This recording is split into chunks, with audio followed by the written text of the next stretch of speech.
Jere Sante is a community health information program. The broadcast of Jere Sante is a partnership with Hannah of Georgia, Final Touch Entertainment, and ITTV. To sponsor this program, please call 678-682-5378, 770-865-5267, or 954-709-6513. The Morehouse School of Medicine and United Front, in collaboration with the Haitian Association of Nurses of Georgia, present Jere Sante.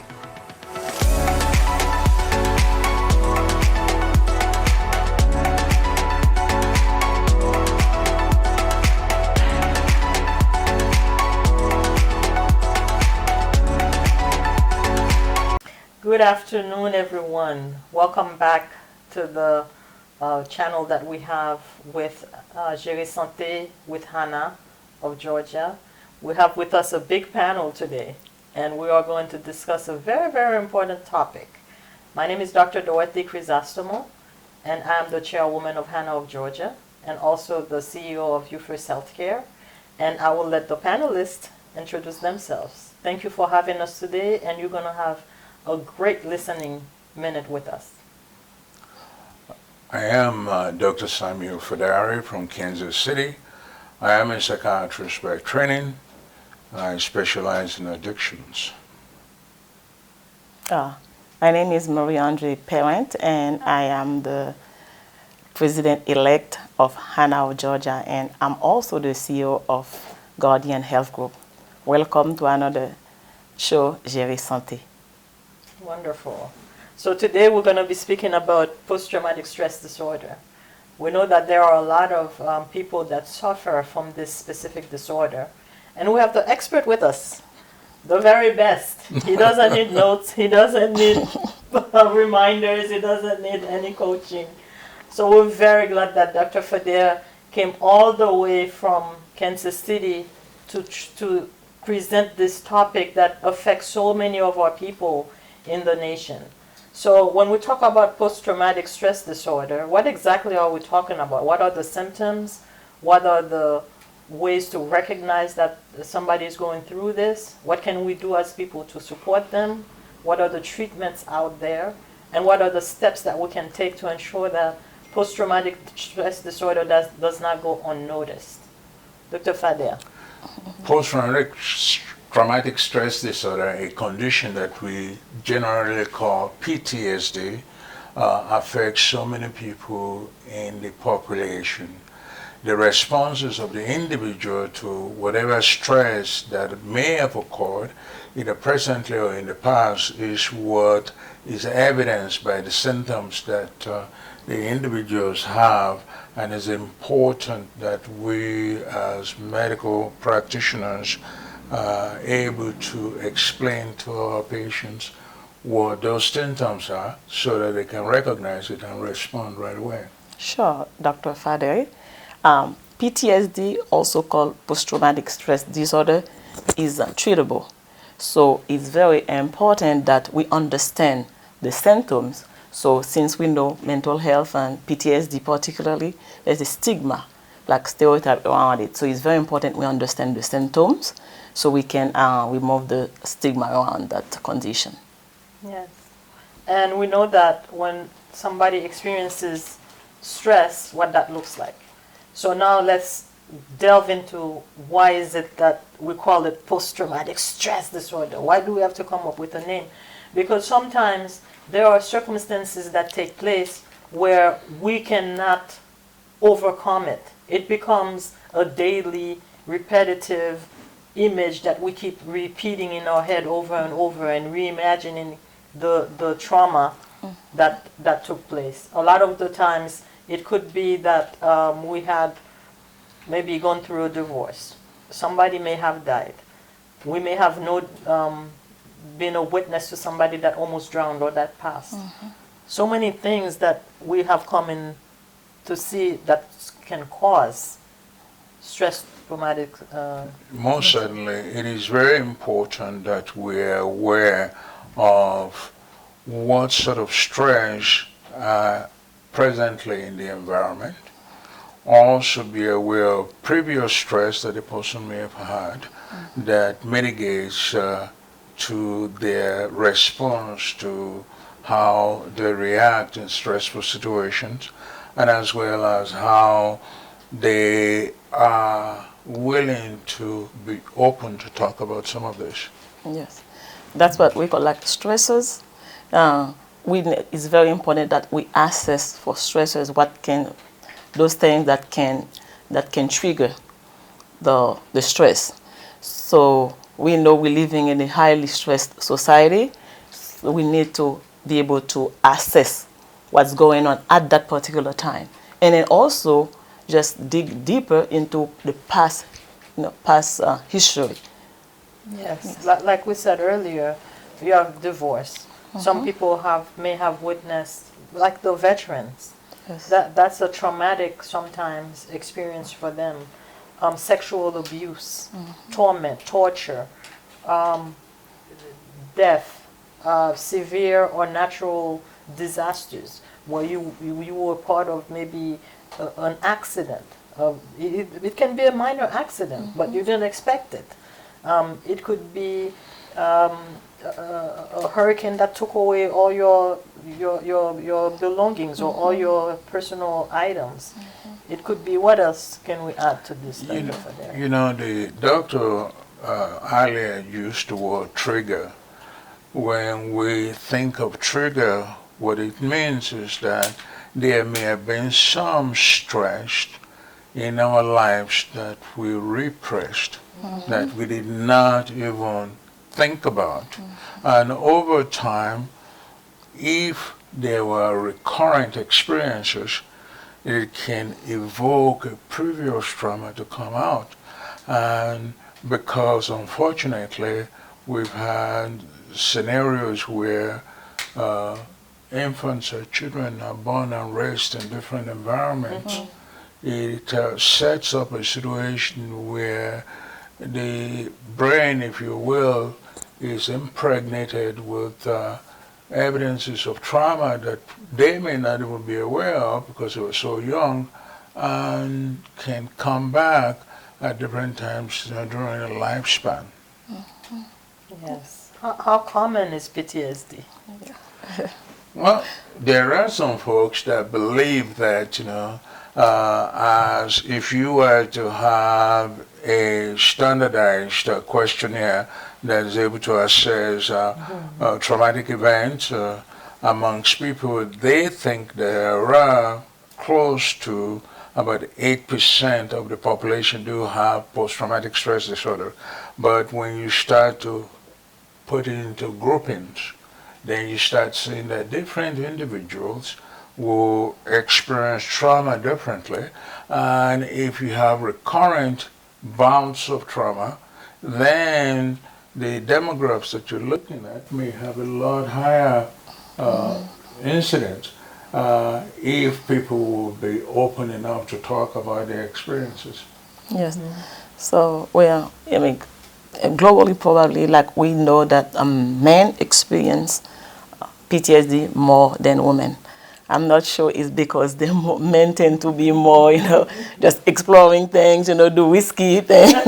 I don't want to be biased, but I mean, like a lot of studies show that about 60% of men and or 50% of women at least experience one trauma within their lifetime. Yeah. I think that, basically the fact that men had not been more open, it might look like, because we're talking about symptoms that are experienced as a consequence of something that happened in the past. So we think that men might show a higher uptake, but if we will do a very good job from childhood and infancy, we see that there's a demonstrable disparity in terms of what you're looking at.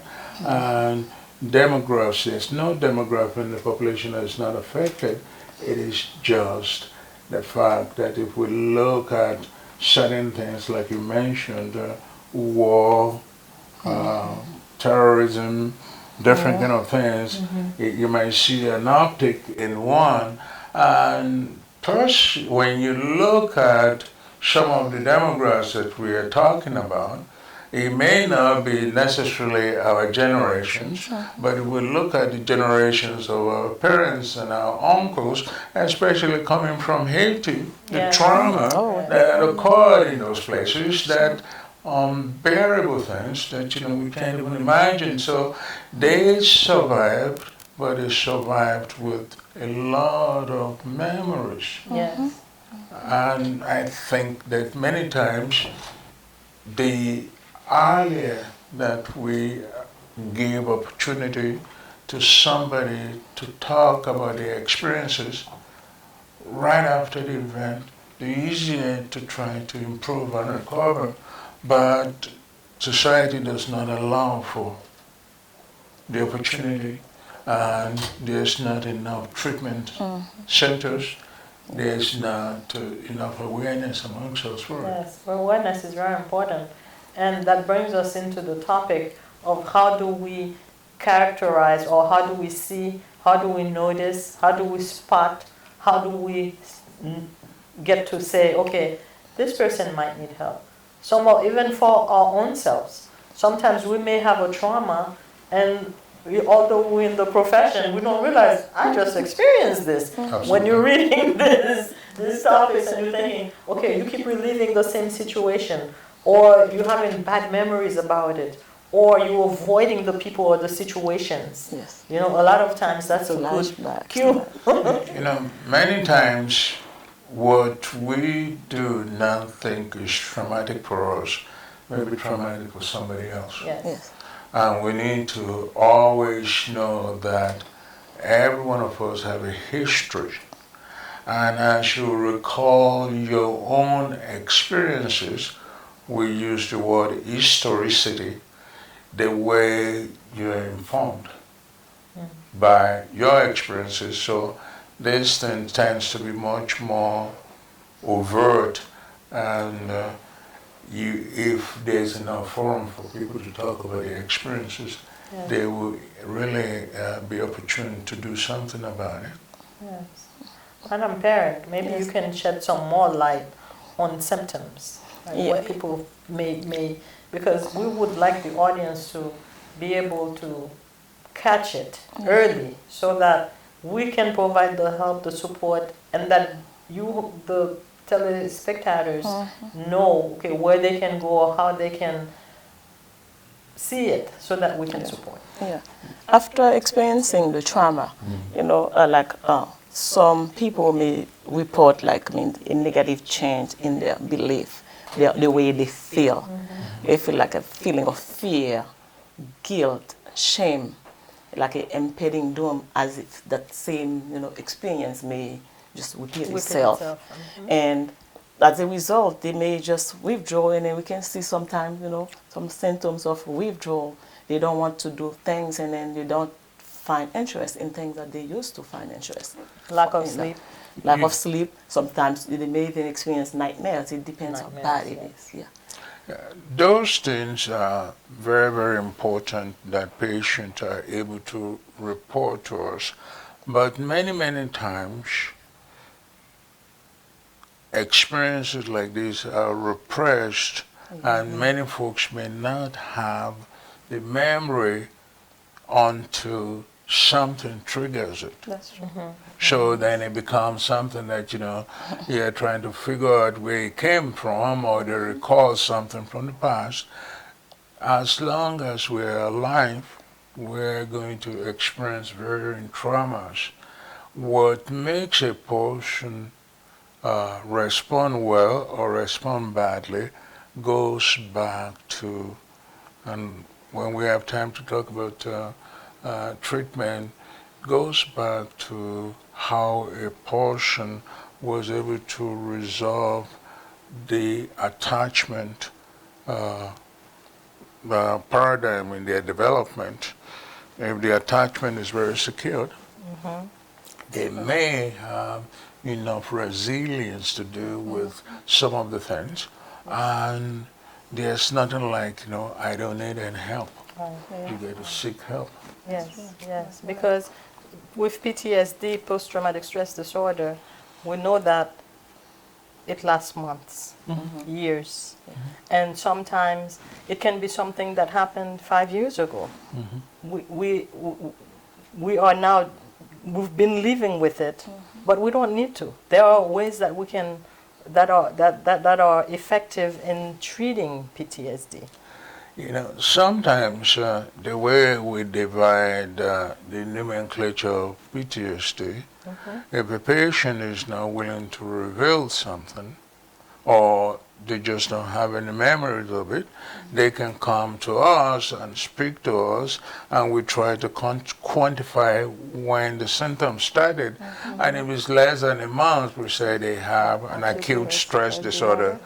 However, the patient may have had a previous trauma that actually this stress is now superimposed on the previous trauma, and their reactions are going to be awfully difficult, and treatment can be affected by multiple traumas from the past. Yes. That's right. You mentioned something about resiliency and risk. Can you give us a little bit more details about that? Okay, resilience has to do with what am I going to do now? And what does that mean? If a person has had a very comfortable and secure relationship in childhood, it is easier to seek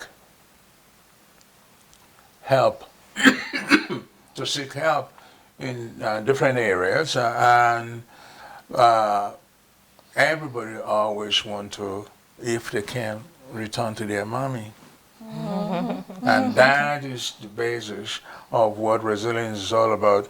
Who is the nurturing person that's able to soothe the pain and the hurts? And do they feel like now they have the capacity to do it for themselves or seek help? Excuse me. Yes. And some of the treatments that we know helps the best with PTSD is psychotherapy. The next one is medication.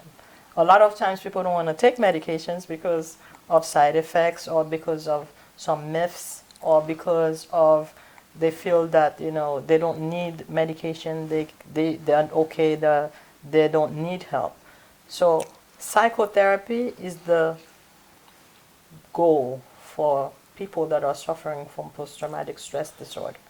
But also there are a lot of myths, Madam Parent. Yeah. So sometimes, since it's most like related to trauma, people may think, oh, only veterans Yes. have PTSD. Of course, we have a large percentage of veterans, in that population because of the line of duty. But everybody can experience, or even you may not experience directly, you may witness it and then you suffer from PTSD, right? I think we need to look more at children that may have been affected by abuses. And we need to look at our women populations that may not have had voices to talk about this in the past. And we need to always look at why the need for medications may be necessary, and sometimes it may have to do with the comorbidities of PTSD, and those that may include depression, various forms of anxieties. And my pet peeve is that before the person actually goes to get help, they may have started medicating themselves with drugs and alcohol. That's a good point. Yes. And that is where things have a different turn and a different difficulty. And we do know that in general, it's more likely if you have a family history of antisocial personality and some other things, criminality, that there's an uptick in trauma occurring in those family setting. Yes, because that's another myth. People think those that suffer from post-traumatic stress disorder are violent or irritable. But we need to look at other things, like you mentioned, alcohol, Any kind of drug use. drug use. Yes. And many times I think we're just scratching the surface, and inadvertently the Iraq-Afghan war Yes. highlighted what had happened, and people that are confronted with so many traumatic experiences. And I think what we need to do is to segue back to the experiences of people that are at home, because trauma occurs in the home a lot, and we need not forget that we generally, the 8% that is mentioned is actually the lower number. Yes. Is much more, especially in veterans, up to 10% in most cases. And we need to try to be very, very available to the younger ones so that they can have an opportunity to start acquiring those skills that will eventually lead to resilience. The value of providing a forum for children and others that may be able, through our interventions, acquire resilience, which is very, very significant in terms of moving on with life. We need to be able to say to ourselves, that was then, this is now, and we need to be able to do the forward movement in our lives to be able to address every incoming, because we need the presence of awareness of life now to be able to deal with the future. As providers, it's very important that we let people know. We have some myths about PTSD, that people who suffer from PTSD will never recover, they will never be right. With treatment, proper treatment, yes, they can be right, and we have patients with PTSD and they're able to function to get their life back. Well, something just came to my mind now, because several years ago there was some incident that happened with postal workers, and when you hear the phrase "going postal," it tells you that somebody's about to act up on the place of work. And there had been a lot of things that happened at the place of work recently, and we need to try to ask ourselves, what do we do? How do we mitigate before things get badly? Because there are so many weapons out there in the community. Yes. And some people think that people with post-traumatic stress disorder cannot work. That's another myth. No. There are millions of people that have post-traumatic stress, and they're highly functioning. They do well and they work well. And not everybody that suffers from post-traumatic stress disorder needs help. Post-traumatic stress disorder is not debilitating to the general population at large if interventions are made available. Yes. One needs to get the right kind of help and make sure that the person is embedded in that help, rather than, oh yeah, I went for a couple of weeks and I don't need to do that anymore, because people don't want to talk about some of their experiences, and it's very, very hard.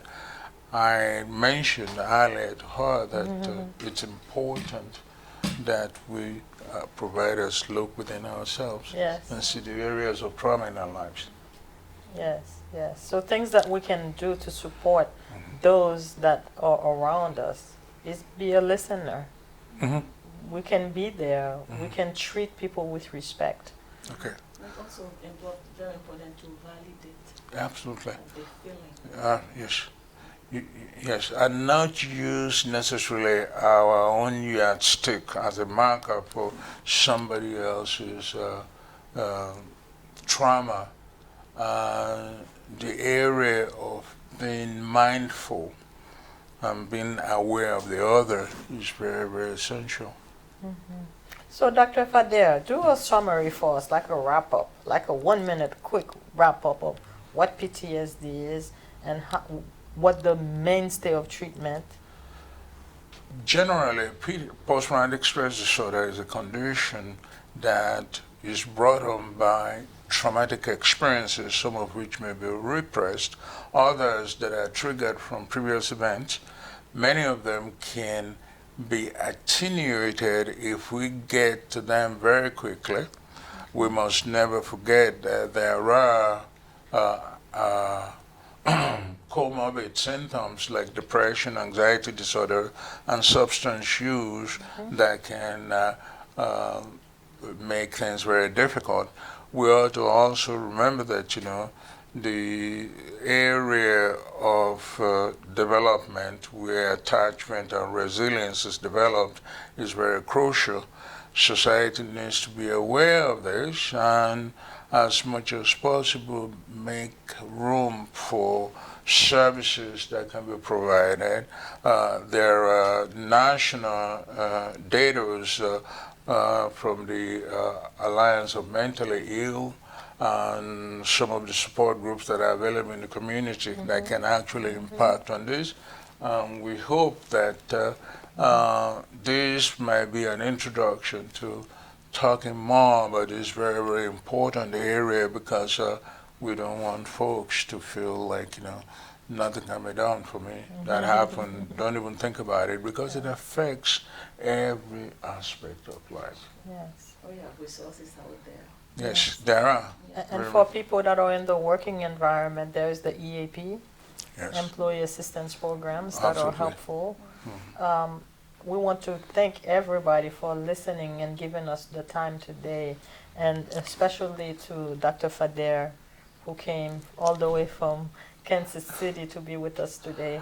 Jere Sante with Hannah is very proud to have you. We thank you so much for being with us. I think that I'm honored to sit to do these sort of things. This is one of the few times that I've been asked to do something like this without being conscripted. In my in my former work, nobody's gonna do it, Dr. Fadari. You're gonna be out there to talk, and then I'll accept it. But it is anything that we can do for the community, and like I said, anyone can sit down and talk about their life when they're comfortable enough. Am I patient enough? Am I a good listener? Do I have the capacity to be mindful of the needs of that person? And would it help me in my own experiences and my work to be able to reach out to others that may need help? Yes. Thank you. We're so honored to have you. And Yes. Thank Yes. you. Thank you. Thank you. The Morehouse School of Medicine and United Front, in collaboration with the Haitian Association of Nurses of Georgia, present Jere Sante.